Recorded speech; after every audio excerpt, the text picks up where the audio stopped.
इसीलिए क्योंकि धर्म और जाति का एक नया विवाद हमारे सामने उठ खड़ा हुआ है।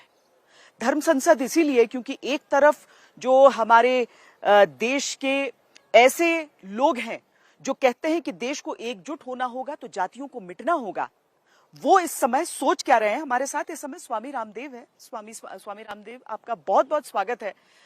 एक घटना ने सबको बहुत विचलित किया जब एक कथावाचक को जाति के नाम पर उसके साथ जिस तरह का सुलूक किया गया, जिस तरह का अभद्र व्यवहार किया गया, और उसके बाद जो राजनीति हुई, इसमें किसको किसकी तरफ उंगली उठाई जाए। क्योंकि आप तो स्वयं अपनी तरफ से कहते हैं कि जातियों में विभाजित होना नहीं चाहिए, स्वामी जी।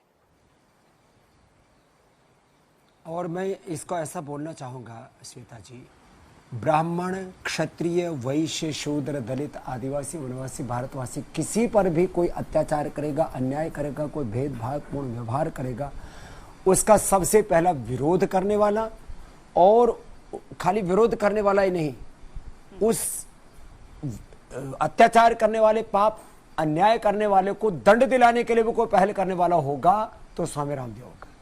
ये गलत बात है। किसी भी प्रकार का देश में किसी भी नाम पर, जाति, वर्ग, समुदाय के नाम पर भेदभाव, ऊंच नीच, अन्याय, अपमान, किसी के साथ अमानवीय कृत्य।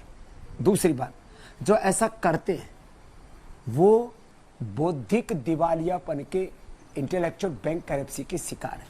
वो हिंदुत्व के, सनातन धर्म के विरोधी, वो पापी, वो अत्याचारी है, वो खुद नीच है, जो किसी भी जाति के हो। और मैं एक संदर्भ की बात नहीं कर रहा हूं, एक संदर्भ आया है, उसके बाद दूसरा तीसरा संदर्भ भी आया है। किसी ने ब्राह्मण कथावाचक का अपमान कर दिया, उसके साथ और उल्टा पुल्टा कर दिया। मैं सबके बारे में इस बात को कहना चाहता हूं, हम क्या कर क्या रहे हैं। और दुर्भाग्य तो यह है श्वेता जी, आप बहुत प्रबुद्ध पत्रकार हैं, कुछ सो कोल्ड बाबा, कथाकार, और यहां तक कि कुछ शंकराचार्य, वो भी जातियों की आग लगाने में लगे। ये कर्म तो इस जाति के लोगों को ही करना चाहिए, ये कर्म तो इस जाति के लोगों को ही करना चाहिए। आज श्वेता जी, सब जाति वर्ग समुदाय के लोग सब कार्यों में, सब प्रकार के वृत्तियों में, प्रवृत्तियों में, विधायिका में, कार्यपालिका में, न्यायपालिका में, मीडिया में, हेल्थ में, एजुकेशन में, रिसर्च में, इनोवेशन, इन्वेंशन में, देश में, दुनिया में सर्वत्र छाए हुए। तो ये वृत्तियों के एकाधिकार की बात करना, कोई जातियों के नाम पर, वर्णाश्रम धर्म के नाम पर विभाजन की बात करना, ये सब के सब नीचताएं हैं, धूर्तताएं हैं, कुटिलताएं हैं। कुछ लोग किसी वर्ग विशेष का नेता बनने की कोशिश करते हैं। ये सारे के सारे सामाजिक रूप से, धार्मिक रूप से, राजनीतिक रूप से श्वेता जी पाप कर रहे हैं।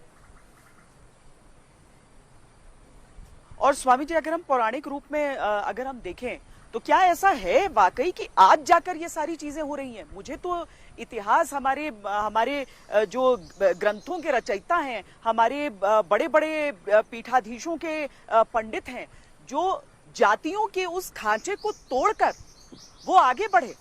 और आज की बात थोड़ी है, प्रभु श्री राम को ले लीजिए, उन्होंने शबरी के झूठे, माँ शबरी के झूठे बेर खाए थे। यानी कि जातियों में विभाजन एक ऐसी प्रासंगिक चीज ही नहीं है इस धर्म से जुड़ी हुई। देखो आप श्वेता जी, सिख धर्म को देखिए, गुरु नानक देव जी से लेकर के गुरु गोविंद सिंह जी तक। आप जैन धर्म को देखिए, 24 तीर्थंकरों को। आप बौद्ध धर्म को देखिए, आप अपने सनातन धर्म को देखिए, जिसको यदि जातियों के आधार पर भी कोई बात करे तो ब्राह्मण वर्ग में, क्षत्रिय वर्ग में, वैश्य वर्ग में, शूद्र जिनको कहा जाता है, दलित, आदिवासी, पिछड़े, शोषित, वंचित कहा जाता है, सभी वर्ग समुदायों में पहले भी महान ऋषि मुनि महात्मा। दरअसल देश में चरित्र की पूजा हुई है, श्रेष्ठ आचरण की पूजा हुई है। मैं तो सब जाति वर्ग समुदाय के लोगों से कहूंगा, अपने कर्म ठीक करो भाई, अपना आचार विचार, वाणी, व्यवहार, स्वभाव, संस्कार का परिष्कार करो, और आप देश के लिए क्या, दुनिया के लिए क्या अच्छा कर सकते हो, इसके ऊपर ध्यान दो।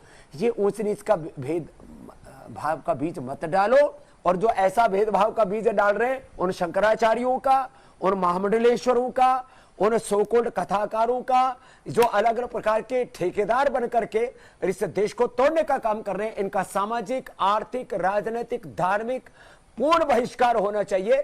ये सब बौद्धिक दिवालियापन के शिकार लोग हैं, ये मानसिक रूप से बीमार लोग हैं, इनका इलाज करना चाहिए, इन सबको अनुलोम विलोम करना चाहिए। और यदि फिर भी ये ज्यादा ही दरिद्र हैं तो उनको पतंजलि योगपीठ में भेज देना चाहिए। हम यहाँ पतंजलि वेलनेस योगाग्राम निरामय में उनका पंचकर्म षटकर्म करा करके उनका इलाज ठीक से कर देंगे श्वेता जी।